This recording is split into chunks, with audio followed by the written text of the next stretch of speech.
का स्वदेशी उत्पादन 70 लाख टन बढ़ाने के लिए 6 उर्वरक संयंत्रों का उद्धार किया जा रहा है।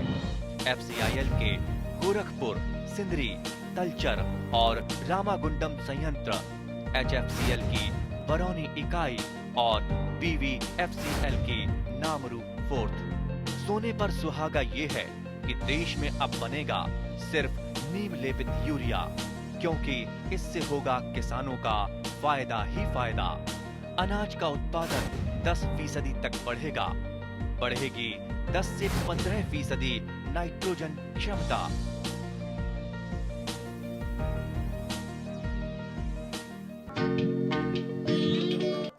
দৰং জিলাৰ কলাইগাঁও উন্নয়ন খণ্ডৰ অন্তৰ্গত গড়গড়ি এখন গাঁও।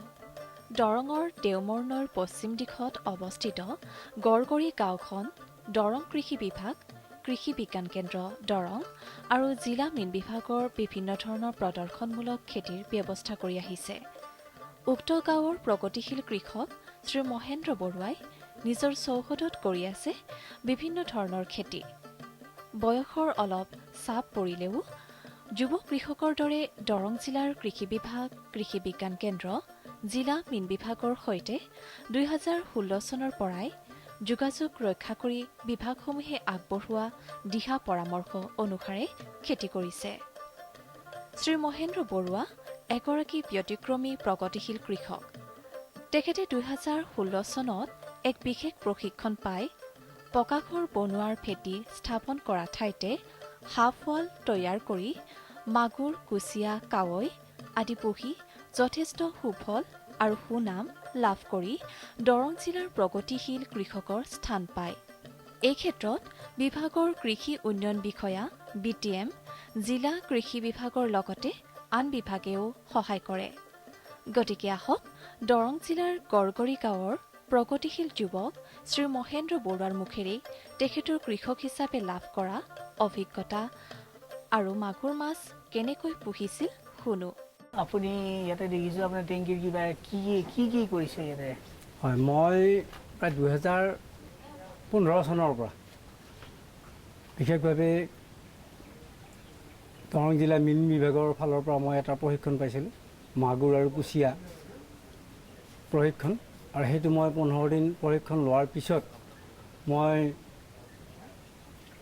ইয়াতে এটা মোৰ ঘৰৰ ফাউণ্ডেশ্যন কৰিছিলোঁ। প্ৰথম অৱস্থাত মোৰ ইফালে থকা ঠাইখিনিত মই এতিয়া বৰ্তমান মোৰ সেইটো ঘৰ হ'ল, তাত এটা ফাউণ্ডেশ্যন আছিল। এই ফাউণ্ডেশ্যনটোত মই প্ৰথমে মাগুৰ মিৰ্জাৰ পৰা আমাৰ কৃষি মীন বিভাগৰ ফালৰ পৰা মিৰ্জাত মানে পোৱালি উৎপাদন কৰে, তাৰ পৰা মই প্ৰথম পোৱালি 1000 পোৱালি আনিছিলোঁ মাগুৰৰ।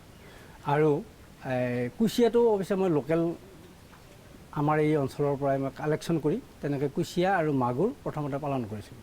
আৰু ভিয়েটনাম কইটো এই মিৰ্জাৰ পৰাই আনিছিলোঁ মই প্ৰথম অৱস্থাত 2015 চনতে। গতিকে 2015 চনৰ পৰা কণ্টিনিউ মই সেই দুটা টেংকিত মাছটো পুহি মই লাভৱান হৈছিলোঁ। আৰু বিভিন্ন মানুহে আহি কৃষি বিভাগে হওক, কৃষি বিজ্ঞানে হওক, ফিচাৰী ডিপাৰ্টমেণ্টে হওক, এনেকৈ আহি মোৰ এই বস্তুখিনি চাই মোক মানে সঁচাকৈ ভাল এটা পদক্ষেপ লোৱা বুলি কৈছিল। আৰু সেইমতে মই প্ৰকৃততে উপকৃতও হৈছিলোঁ। মই মাগুৰ মাছৰ পোৱালি 1000 পোৱালিত 10,000 টকা, কাৰণ এটা পোৱালিত আঢ়ৈ ইঞ্চিৰ পোৱালি এটাত 10 টকা পাৰ পিচ, সেই হিচাপে কিনি আনি 1000 পোৱালিৰ মই 200 পোৱালি মই যেনিবা কিবা কাৰণত মৰিছে বা কিবা এটা হৈছে বুলি ধৰি লৈছোঁ। কিন্তু 800 পোৱালি প্ৰথমতে মই ধৰক 1000কৈ 100 গ্ৰাম যেতিয়া হ'ল তেতিয়া মই 7 মাহ পিছত সেই পোৱালি মাগুৰটো মই বিক্ৰী কৰি দিলোঁ। গতিকে তাৰ পৰা মই ভাল এটা লাভ পালোঁ। তাৰপিছতে ঠিক তেনেকুৱা কুচিয়াটো এনেকুৱা এটা সময় হয় যিটো সময়ত মানে কুচিয়া মানুহে বিচাৰি নাপায়। কিন্তু সেই অৱস্থাত মোৰ তাত যে কুচিয়াটো পায় এই কথাটো অঞ্চলৰ মানুহে গম পায়। সেইমতে কুচিয়াটোতো মই মানে প্ৰথমতে 20 টকা বা 30 টকা পোৱালিবিলাক কিনি আনো, কিন্তু মই এডাল কুচিয়াত যেনিবা আধা কিলো হয় 100 টকা, 100ৰ পৰা 150 টকালৈ বিক্ৰী কৰি কুচিয়াৰ পৰা মই যথেষ্টখিনি লাভৱান হৈছিলোঁ। এই কুচিয়াৰ পোৱালিবিলাক আপুনি ক'ৰ পৰা আনিছিলে? পোৱালিবিলাক মই সাধাৰণতে বজাৰত যেতিয়া অৱস্থাত লকডাউনৰ আগতেই প্ৰায় আমাৰ ওচৰৰ যিখিনি বজাৰ আছে, দেওমৰ নৈৰ বজাৰ সপ্তাহত 2 দিন হয়, বুধবাৰ আৰু শনিবাৰ। ঠিক তেনেকুৱা মহলীয়াপাৰাত আমাৰ ৰেগুলাৰ তাৰমানে বজাৰ হয়, তাত মাছ বেপাৰী বহে। গতিকে সেই তেওঁলোকে অঞ্চলৰ মাছ বেপাৰীখিনিয়ে গম পায় যে মহেন্দ্ৰ বৰুৱাই কুচিয়া পালন কৰে, গতিকে সৰু সৰু কুচিয়াবিলাকো তেওঁলোকে লৈ আহে আৰু সেইমতে মই সেই কুচিয়াবিলাক আনি কিলো মই ধৰক 100 টকা বা 150 টকা, 1 কিলোত কিন্তু 30 ডাল বা 40 ডালকৈ কুচিয়া আহে। আৰু সেই কুচিয়াকেইডাল আকৌ মই এডালত 100 টকা কৰি বিক্ৰী কৰোঁ। এতিয়া কুচিয়া পাবৰ কাৰণে নাই, গতিকে মোৰ তাত যিকোনো মানুহে কুচিয়া পাব আৰু কুচিয়াটো মই তেনেকৈ বিক্ৰী কৰোঁ। গতিকে আজি 15 চনৰ পৰা ধাৰাবাহিকভাৱে মই এই দুটা টেংকিত কাম কৰি যেতিয়া এই ঘৰটো হ'ল, আপোনালোকৰ আশীৰ্বাদত, ৰাইজৰ আশীৰ্বাদত এই ঘৰটো কৰিবলগীয়া হ'ল, তেতিয়া মই কিন্তু এই বস্তুটো এৰা নাই। ইয়াৰ উপৰি আপুনি কি কৰি আছে? ইয়াৰ উপৰি মই বিশেষভাৱে কেঁচু সাৰটো, যিটো ভাৰ্মি কম্প'ষ্ট বুলি কয়, সেইটো মোক প্ৰথম দৰং জিলা কৃষি বিজ্ঞান কেন্দ্ৰই মোক এটা প্ৰশিক্ষণ দিছিলে আৰু সেই প্ৰশিক্ষণৰ জৰিয়তে প্ৰথমতে মই প্লাষ্টিক কিনি আনি প্লাষ্টিকৰ মানে টেংকত মই প্ৰথমতে কেঁচু সাৰটো কৰিছিলোঁ। তাৰপিছতে গৈ তাৰ পৰা মই যথেষ্ট লাভৱান হৈছিলোঁ যে কেঁচু সাৰটো পাৰ কিলো প্ৰথমতে মই 10 টকাৰ পৰা এতিয়া মই 25 টকা কিলো বিক্ৰী কৰোঁ। গতিকে কেঁচু সাৰটোৰ যথেষ্টখিনি এটা উপকাৰিতা আছে। মঙলদৈ টাউনৰ পৰাও 6-7জন মানুহে মোৰ পৰা কেঁচু সাৰ লৈ যায় এতিয়া বৰ্তমান। গতিকে এতিয়া মোৰ প্লাষ্টিকৰ সেই টেংক নাই, এতিয়া মই পাকাৰ 8টা টেংকি বনাইছোঁ। এইটো মোক সহায় কৰিছে, বিভিন্ন বিভাগে সহায় কৰিছে, কৃষি বিভাগে সহায় কৰিছে, DICৰ ফালৰ পৰা মোক সহায় কৰিছে, গাঁৱলীয়া বেংকেও মোক সহায় কৰিছে। গতিকে মই বৰ্তমান 8টা টেংকি বনাই এতিয়া তাৰ পৰা মই এতিয়া বৰ্তমান কিন্তু ঈশ্বৰৰ কৃপাত, আপোনালোকৰ আশীৰ্বাদ, মই স্বাৱলম্বী বুলি মই নিজৰ ভৰিত থিয় হৈ মই খাব পৰা এটা পৰিৱেশ বা এটা ব্যৱস্থা মোৰ হৈছে। শ্ৰী মহেন্দ্ৰ বৰুৱাই বৰ্তমান কেঁচুসাৰ, জৈৱিক কৃষি আৰু কুচিয়া মাছ উৎপাদনত গুৰুত্ব দিছে। অন্য মাছৰ খেতি সততে দেখিবলৈ পোৱা যায় যদিও কুচিয়া মাছৰ খেতি বেছি দেখিবলৈ পোৱা নাযায়। স্থানীয় বজাৰৰ পৰা প্ৰায় 70 ডাল সৰু কুচিয়া আনি আৰম্ভ কৰা কুচিয়া মাছৰ খেতিৰ বিষয়ে শ্ৰী মহেন্দ্ৰ বৰুৱাই নিজৰ অভিজ্ঞতাৰে কি কয় শুনো আহক। মই ইয়াতে যথেষ্ট পৰিমাণে বোকা, আপোনালোকে দেখিছে বোকা, তামোলৰ ঢকুৱা আৰু পানীটো মই এতিয়া অকণমান কমাই দিছোঁ, কিন্তু পানীটো মই ফুলকৈ ৰাখোঁ যদিও কুচিয়াটো কিন্তু কোনোদিন উঠি যোৱা নাই, মই লক্ষ্য কৰি থাকোঁ মাজে সময়ে। আৰু ইয়াৰ খাদ্যটোৱে হ'ল কেঁচু। বিশেষভাৱে এনে সৰু মাছ বা বেলেগ পোক পৰুৱাটো খায়েই, কিন্তু কেঁচুটো এওঁলোক মানে কুচিয়াৰ প্ৰধান খাদ্য। গতিকে মই কেঁচুটো ইয়াত ৰেগুলাৰ কেঁচুটো দিওঁ আৰু কেঁচুটো সিহঁতে ৰাতি কেঁচুটো খায়। আপোনাৰ ৰাতি যেতিয়া আপুনি চাব, মই সদায়ে চাওঁ, সিহঁতে ওলাই ধুনীয়াকৈ মানে খাদ্যটো গ্ৰহণ কৰি আছে, খাই আছে। ঠিক তেনেকুৱাকৈ মই এতিয়া আপোনালোকক বাৰু কুচিয়াটো কেনেকৈ পজিশ্যনত আছে মই দেখুৱাই দিম। এইবিলাক তামোলত ঢকুৱা, এইবিলাক গাঁত, কুচিয়াৰ গাঁত, এইবিলাক চব কুচিয়াৰ গাঁত। এই বৰ্তমান পোৱালি কুচিয়া, ইহঁতক একেবাৰে সৰু পোৱালিতে দিছিলোঁ, কিন্তু এতিয়া ধৰক ডাঙৰ হৈছে, যথেষ্ট ডাঙৰ হৈছে। আৰু কিন্তু কুচিয়া 1 কিলো বা আধা কিলো হ'বৰ কাৰণে কমেও 2 বছৰ সময় লয়। একে বছৰতে 1 কিলো আধা কিলো কেতিয়াও নহয়। তো মই নিজে পালন কৰি মই পাইছোঁ নিজে। গতিকে এই অহা বছৰলৈহে ই 250 গ্ৰাম হ'ব। উল্লেখযোগ্য, বৰুৱাই 8টা টেংকৰ পৰা যথেষ্ট পৰিমাণে কেঁচুসাৰ, ফাৰ্মি ৱাছ ইত্যাদি উৎপাদন কৰি আহিছে আৰু কুচিয়াৰ বাবে প্ৰয়োজনীয় খাদ্য হিচাপে ঘৰতে উৎপাদিত কেঁচু ব্যৱহাৰ কৰে। কিছুদিন আগতে আমি গৈছিলোঁ মংগলদৈ মিলনপুৰত স্থিত পেৰাডাইজ নাৰ্চাৰীলৈ। আমি লগ পাইছিলোঁ নাৰ্চাৰীখনৰ স্বত্বাধিকাৰী শ্ৰীমতী নীলিমা কলিতা আৰু তেখেতৰ ছোৱালী ধৰিত্ৰী কলিতা। ঘৰৰ সন্মুখত এখন সৰু বাগিচা থাকিলে মনটো ভাল লাগে। তাতে আকৌ বিভিন্ন ধৰণৰ ফুল, ফল, সৌন্দৰ্য তথা সুগন্ধিযুক্ত উদ্ভিদৰ এখন নাৰ্চাৰী হ'লেতো কথাই নাই। মহিলাসকল আজিকালি কিছু পৰিমাণে আৰ্থিক দিশত সচেতন হোৱা দেখা গৈছে।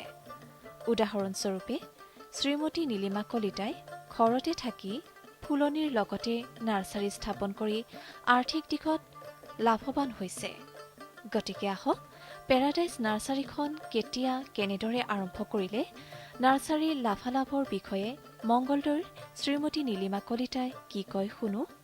মই 2018ৰ পৰাই আৰম্ভ কৰিছোঁ আৰু এগ্ৰিকালচাৰৰ আণ্ডাৰত মই ট্ৰেইনিং লোৱা প্ৰশিক্ষণ লোৱা পৰিছে প্ৰশিক্ষণ লওঁতে এনেকৈ কেনেকৈ পেকেটিং কৰা বা পুলি কেনেকৈ বনায় সকলোবিলাক জনাৰ পিছত মই এনেকৈ নাৰ্চাৰীলৈ ফুৰিবলৈও যাওঁ আৰু নাৰ্চাৰীৰ পৰা ফুল কালেকশ্যন কৰোঁ কৰোঁতে মোৰ মনৰ ভাৱ হ'ল এনেকৈ দেখোন পুলিবিলাক পেকেটিং কৰি আমিও বিক্ৰী কৰিব পাৰিম আমিও লাভৱান হ'ব পাৰিম আৰু এনেকৈ লগতে আমাৰ ঘৰখনো শুৱনি হয় আৰু মনটো ভাল লাগে ৰাতিপুৱা বাছডাল লোৱাৰ লগে লগে ফুলজোপা যেতিয়া ফুলিব বা ডাঙৰ হ'ব পুলিজোপা চালে মনটো মেণ্টেলিও বহুত উপকৃত হোৱা যায় ফুলজোপা দেখাৰ পিছত সেনেকৈ আৰু মনটো বাঢ়ি গৈ এনেকৈ ফুলবিলাক সদায় কি হয় আনজোপা দেখা পালে নতুন এজোপা যদি ফুল দেখা পাওঁ মই যেনেকৈ নহওক এটা সৰু পুলি হ'লেও আনো সৰু আগ এটা হ'লেও আনো আৰু আনি উঠি তেনেকৈ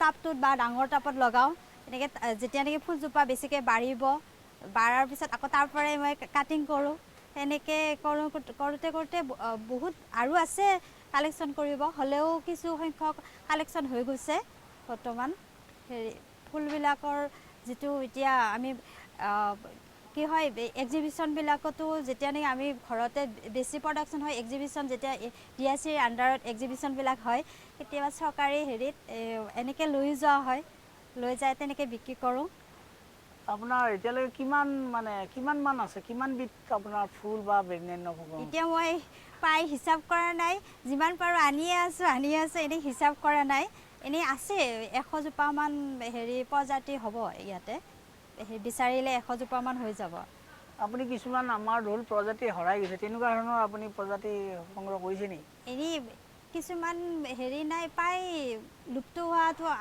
তেনেকুৱা মই নাৰ্চাৰীত ৰখা নাই কিন্তু হ'লেও যিমান পাৰোঁ লোকেলবিলাক যিবিলাক গছ গছনি বা এতিয়া পূজাত লগা সেনেকুৱা পাত গছ কিছুমান লাগে সেনেকুৱা কিছুমান মই এতিয়া বৰ্তমান কালেকশ্যন কৰিছোঁ হেৰি কৰি তেওঁলোকে পোৱাটো সহজতে জানো পায় কেতিয়াবা মন্দিৰ এখনত এতিয়া কিছুমান মন্দিৰত এনেকুৱা হয় কিবা এটা আজি ভাল কাৰ্যসূচী এটা আৰম্ভ কৰিছে নতুন পতককৈ আহি বকুল গছজোপায়ে বা নিম গছজোপায়ে বাইদেউ আজি অমুক এটা লাগিছিল সেইটো মই দিব পাৰিছোঁ তেতিয়া মোৰ খুব মনটো ভাল লাগে আৰু কেতিয়াবা এনেকৈ ভাবোঁ এই মন্দিৰত দিয়াজোপাৰ মই আৰু হেৰি আৰু পইচাটো ল'ব দৰকাৰ নাই দেই ভগৱানৰ নামত দিছোঁ তেনেকৈও ভাবা যায় আৰু মনটো বহুত ভাল লাগে আৰু আপুনি ধৰি লওক নাৰ্চাৰীখনত আপোনাৰ 100 বিধ প্ৰজাতি আছে তাৰ আৰু হয়তো অধিকেই হ'ব হয় তেনেকুৱা ক্ষেত্ৰত আপুনি বিশেষভাৱে কেইবিধমানৰ কথা আপুনি উল্লেখ কৰিব নেকি যে আপোনাৰ বিশেষকৈ বেছিকৈ মানুহে বিচৰা মই বেছিকৈ প্লেণ্টবিলাকৰ নামটো ক'ব বিচাৰোঁ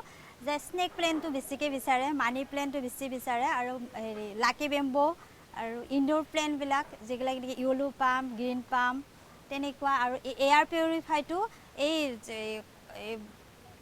কৰোণা মহামাৰীৰ দিনত বা এয়াৰ পিউৰিফাই কি গছ লাগে নিম গছ সেনেকৈ বেছিকৈ বিচৰা মই মানুহ পাইছোঁ বা লৈও গৈছে তেওঁলোকে এনেকৈ কিছু সংখ্যক পুলি বা এই পাতজাতীয় আৰু ইয়াৰে এৰিকা পামটো আৰু মহানিমৰ আৰু গ্ৰীমটো তেনেকৈ হেৰি আছে আৰু ভাল আমাৰ পৰিৱেশটো অলপ চাফা কৰাত সহায় কৰে আপোনাৰ এতিয়ালৈকে আপোনাৰ ধৰি লওক ব্যৱসায়টো কৰি আছে আপোনাৰ পুলি আপোনাৰ কিমান দূৰৰ মানুহে নিছে এতিয়ালৈকে এই লখিমপুৰ ধেমাজি ইমান পৰ্যন্ত গৈছে তেওঁলোকে আহে কেতিয়াবা তাৰমানে কি হয় আমাৰ ইয়াতে ওচৰৰ ছোৱালী লখিমপুৰত বিয়া দিছে হেনো তেওঁলোক আহিলে বা গাড়ী লৈ আহিলে ইয়াৰ পৰাই ফুলবিলাক লৈ যায় মমষ্টাৰ এই ব্ৰকেন হাৰ্ট এই নতুন দুটামান ফ্লাৱাৰ আহিছে এই এতিয়া বেছিকৈ চলি আছে এই সময়টোত সেইকেইটা ফুল ইয়াৰ পৰা লৈ গৈছে টাব বনাই নাৰ্চাৰীখনত বিভিন্ন ধৰণৰ ফুল উদ্ভিদ আছে এইসমূহৰ ভিতৰত মহানিম এল'ভেৰা মুচন্দা চন্দন জবা আৰু বহুতো বিশেষ কেইবিধমান উদ্ভিদ ফুল আদি প্ৰদৰ্শন কৰি শ্ৰী নীলিমা কলিতাই এনেদৰে কয় এই স্নেক প্লেণ্টটো তাৰমানে কি হয় ৰুমৰ ভিতৰত ৰাখিব পাৰে আমাৰ যিটো নেকি ৰুমৰ ভিতৰত অলপ দূষিত বায়ুবিলাক এই শোষণ কৰি ৰাখে সেইকাৰণে ইয়াৰ ৰুমৰ ভিতৰত প্ৰায় ৰাখেই মানুহ সকলোৱে ৰাখে আৰু এইটো কি হয় বাহিৰতো ৰাখিব পাৰে আপুনি ভিতৰতো বেডৰুমত ৰাখিব পাৰে এই স্নেক প্লেণ্টৰ এইটো প্ৰাধান্য আৰু ইয়াৰে যিটো নেকি লাভৱান হয় আৰু এইটো লাকি বেম্বুটো ঠিক আমাৰ উত্তৰ পূব দিশত ৰাখিব লাগে উত্তৰ পূব দিশত ৰাখিলে কি হয় আহিতকৈ জানো দেখা পাওঁ আৰু আমাৰ এইটো লাক ফেভাৰ কৰে আৰু ৰাতিপুৱাই উঠি যদি গ্ৰীণ একজোপা ইয়েলো লাকি বেম্বু দেখা যায় বা ভাল লাগে আৰু মনটো ৰাতিপুৱা প্ৰফুল্লিত কৰে মনটো। আৰু ইয়াতে আছে আৰু হেৰি এইটো গুটিমালি হয়, এইটো আমি পূজাত ব্যৱহাৰ কৰোঁ। এইটো গুটিমালিটো এইটো ফুলটো সুগন্ধি হয় এই বা পূজাত হেৰি কৰিলে মনটোও ভাল লাগে আৰু ৰুমৰ কাষত যদি থোৱা যায় তাৰ চেণ্টটো পোৱা যায় আৰু মনটো কি হয় পৰিৱেশটো আমোলমোলাই থাকে আৰু হাচনাহাৰাও আছে, হাচনাহাৰাৰ প্লেনটো তাতে আছে টাবটো। এইটো আছে, এইটো এৰিকা পাম বুলি কয়, মোমাই তামুলী বুলিও কয় অসমীয়াত। এইটো কি হয় পৰিৱেশটো ভাল লাগে আৰু বতাহটো লাগি থাকিলে বা ইয়াৰে যিটো নেকি পৰিৱেশ এটা ভাল এটা সৃষ্টি কৰে আৰু পৰিৱেশৰ এটা ভাল লগা মুহূৰ্ত এটা হেৰি কৰে। এতিয়া এই এল'ভেৰাৰ এইটো বিশেষতাটো হ'ল এল'ভেৰাৰ পৰা আমি কি হয় স্কিনত সানিব পাৰোঁ, চুলিত ব্যৱহাৰ কৰিব পাৰোঁ আৰু ইয়াতে খাবও পাৰি বা হেৰি খালে কি হয় শৰীৰৰ কাৰণে ভাল হয়, উপকৃত হয়। এই প্লেণ্টজোপা বহুত সকলোৱে বিচাৰে আৰু এই প্লেণ্টজোপা এল'ভেৰাজোপা বিশেষতাটো। আৰু নিমপাতটোতো ৰাতিপুৱা খালী পেটতো খাব পাৰি বা ইয়াৰ যিটো নেকি বা মহ বা যিটো নেকি বেয়া দূষিত বায়ু এইটো শোষণ কৰি ৰাখে, এইটো কাৰণে বহুত মহানিম তিতাটো বহুত উপকৃত আৰু এই আছে অমিতাৰ পুলিও আছে। অমিতা পুলিটো আমি চব্জি কৰিও খাব পাৰোঁ, ফল আকাৰত খাব পাৰোঁ। এইটো এনেই হেৰি হয় ৰেড লিলি হয়, এইটো কিছুমান আছে 90 দিনতো লাগে আৰু কিছুমান হেৰি হয় বা 2 মাহ পিছতো লগা আছে। তেনেকুৱা ধৰণৰ অমিতা বিভিন্ন প্ৰজাতিৰ আছে আৰু অমিতা।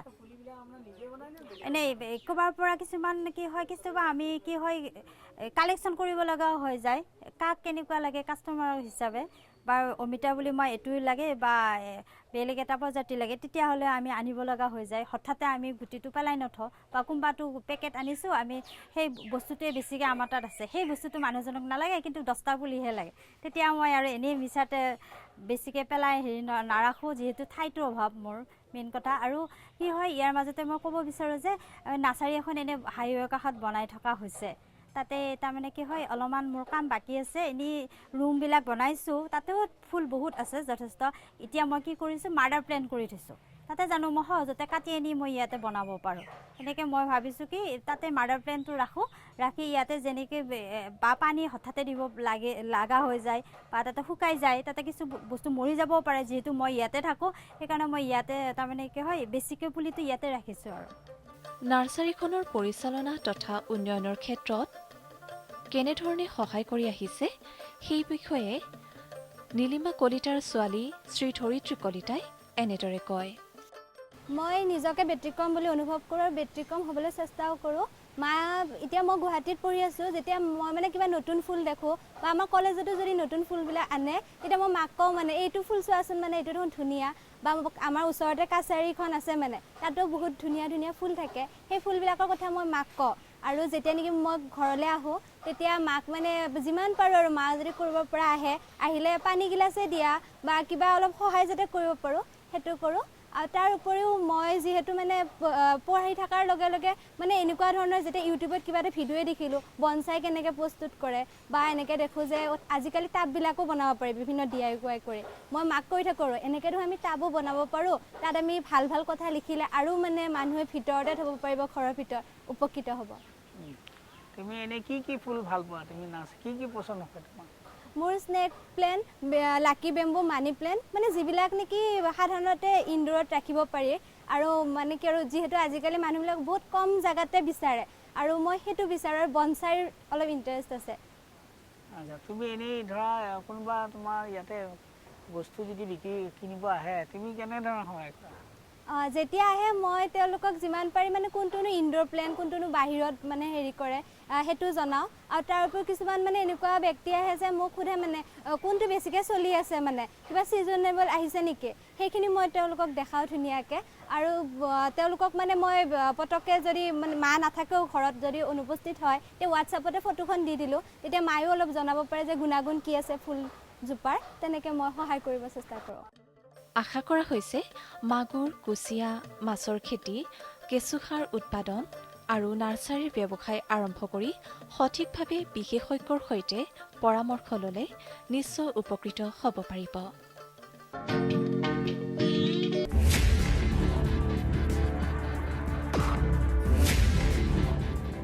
भोजन, जल और शुद्ध वातावरण हमारे जीवन का मुख्य आधार है और कृषि इसका मूल स्तंभ।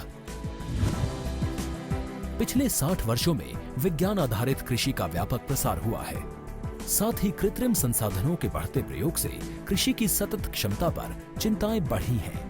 प्रधानमंत्री श्री नरेंद्र मोदी जी के दूरदर्शी नेतृत्व के अंतर्गत रसायन मुक्त जैविक खेती एक महत्वपूर्ण प्रयास है। रसायन मुक्त जैविक खेती को बढ़ावा देने के लिए 5 वर्ष पूर्व सरकार ने परंपरागत कृषि विकास योजना तथा उत्तर पूर्व भारत में जैविक मूल्य श्रृंखला योजनाएं आरंभ की। ऑर्गेनिक फार्मिंग को देश भर में बढ़ावा देने के लिए सरकार अनेक प्रयास कर रही है। इसके लिए परंपरागत कृषि विकास योजना के तहत काम किया जा रहा है। न सिर्फ ऑर्गेनिक फार्मिंग को बल दिया जा रहा है, बल्कि उसके लिए वैल्यू एडिशन और मार्केट की व्यवस्था भी की जा रही है। भारत सरकार एवं किसानों के सम्मिलित प्रयासों से आज देश के लगभग 36 लाख किसान 38 लाख हेक्टेयर क्षेत्र में जैविक खेती कर रहे हैं। इसके अतिरिक्त हमारे देश के अनेक ऐसे क्षेत्र हैं जहां आज भी पारंपरिक जैविक खेती हो रही है। इन पारंपरिक जैविक क्षेत्रों को जैविक प्रमाणीकरण सुलभ कराने हेतु पीजीएस के अंतर्गत लार्ज एरिया सर्टिफिकेट का प्रावधान किया गया है। इस प्रक्रिया की विशिष्टता ये है कि इसमें प्रमाणीकरण मात्र 2 से 3 महीनों में हो जाता है, जबकि सामान्य परिस्थितियों में इसमें 2 से 3 वर्ष का समय लगता है। अंडमान निकोबार केंद्र शासित प्रदेश के कार निकोबार एवं नैन काउरी द्वीप समूह देश के सर्वप्रथम ऐसे प्रमाणीकृत जैविक क्षेत्र हैं। अभी हाल ही में संपूर्ण लक्षद्वीप को जैविक खेती के रूप में प्रमाणित किया गया है।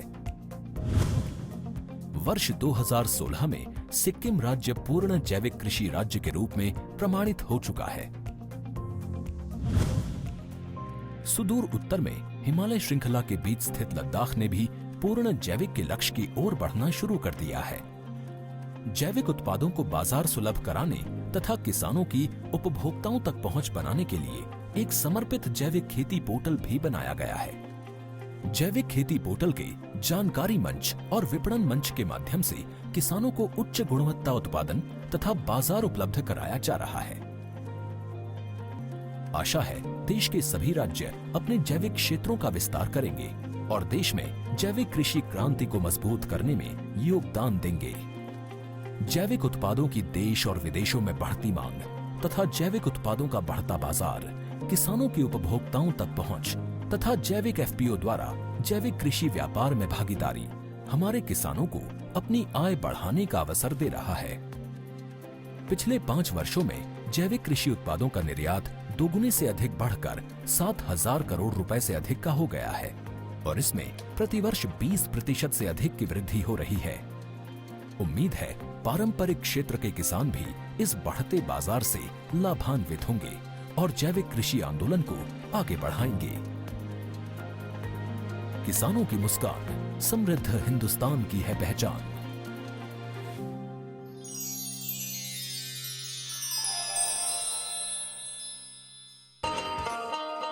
किसान भाइयों गांठ बांध लो, गांठ बांध लो, बात बहुत है काम की, समृद्धि के पैगाम की। मिट्टी के मिजाज को समझो, मिट्टी के हर राज को समझो, मिट्टी की तुम जांच कराओ, मुफ्त सॉइल हेल्थ कार्ड ले जाओ। कभी मुनासिब बीज लगाओ, सही किस्म की खाद ले आओ, जितनी जरूरी उतनी डालो, सही मात्रा खुद पहचानो, इसको अपना मंत्र बना लो, मिट्टी की सेहत तो जानो। बात बहुत है काम की, कम लागत अधिक वरदान की। किसान भाइयों गांठ बांध लो, आज ही मिट्टी की जांच कराएं। राज्य सरकार के कृषि अधिकारी से संपर्क करें और मुफ्त में सॉइल हेल्थ कार्ड पाएं। कृषि और किसान कल्याण मंत्रालय द्वारा किसान हित में কৃষকসকলৰ বিভিন্ন সমস্যাৰ সমাধানৰ লগতে শেহতীয়া প্ৰযুক্তি আৰু প্ৰয়োজনীয় আনুষংগিক দিশৰ বিষয়ে জানিবৰ বাবে চাবলৈ নাপাহৰিব কৃষি দৰ্শন। প্ৰচাৰিত হয় প্ৰতি সোমবাৰৰ পৰা শুকুৰবাৰলৈ সন্ধিয়া 5:30 বজাৰ পৰা 6 বজালৈ।